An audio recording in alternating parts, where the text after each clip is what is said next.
Throughout the world, from the beginning of time, people have made string figures. They used them to tell stories. The Eskimos, way up north, all the way to the Pacific and over to Europe. People made string figures, sometimes to illustrate their stories, sometimes just for fun. I'm going to tell you a story today. It's one that many of you have heard this folk tale of, but I'm going to use string figures with it. Now, once, long ago, as the sun was coming up over the mountains, over a big pond, there were many trees around this pond, and you might be wondering what kind of trees these were. They were banana trees. Well, coming down to that pond was one critter that lived out on a farm, and he would come down as often as he could get away, and he would run around and chase the critters down at the pond. It was a little puppy dog, and you can see him running. Well, there was another critter that was coming to that pond, and he had decided he wanted to live there. But this critter is a little stubborn. But this critter was very slow moving.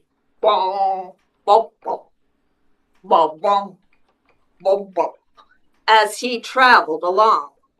It was a little turtle. And,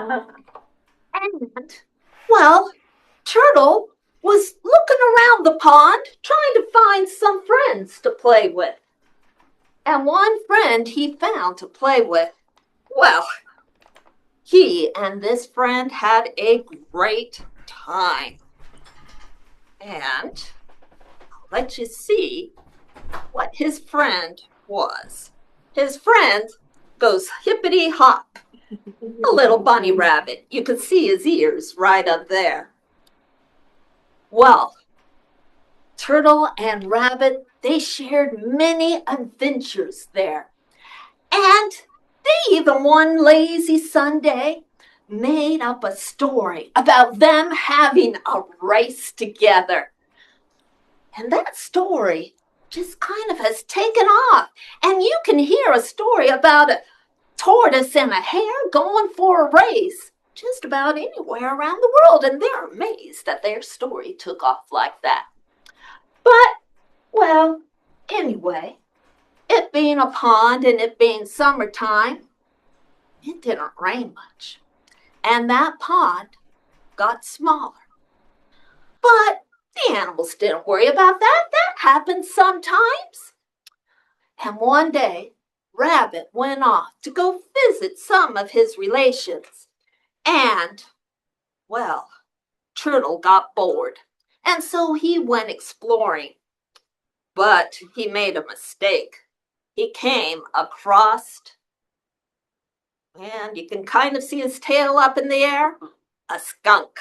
And, well, that was not a very good adventure that he had.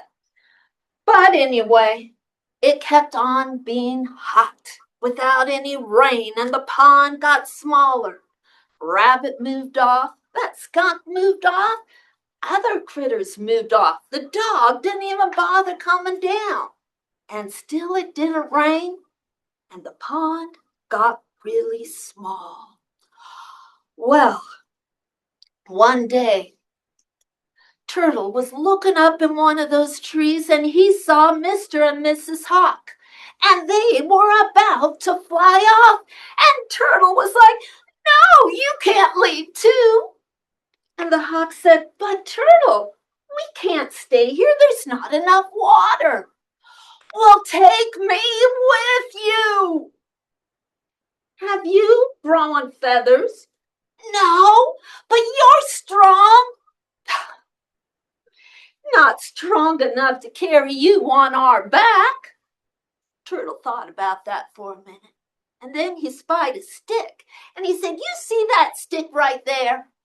The hawk said, yes, we can see it. Well, you're strong enough to carry it, aren't you? Yes. Well, how about you carry that stick in your talons, and I'll hold on to it with my mouth, like this. And you could carry me. Well, I guess that would work. So Turtle clamped onto that stick. And Mr. and Mrs. Hawk took off with him. And at first, Turtle was sliding around on that stick, but they figured it out.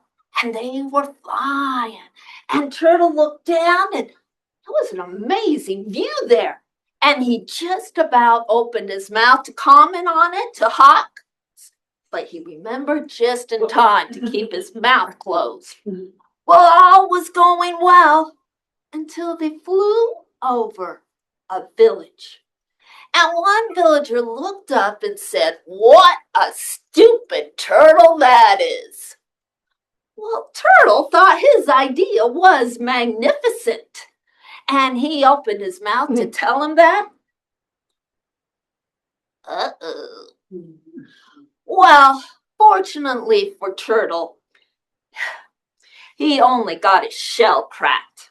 And you can still see those cracks today if you look at a turtle shell closely. Well, his two friends, the hawks, well, once they saw Turtle was okay, they flew away. The end.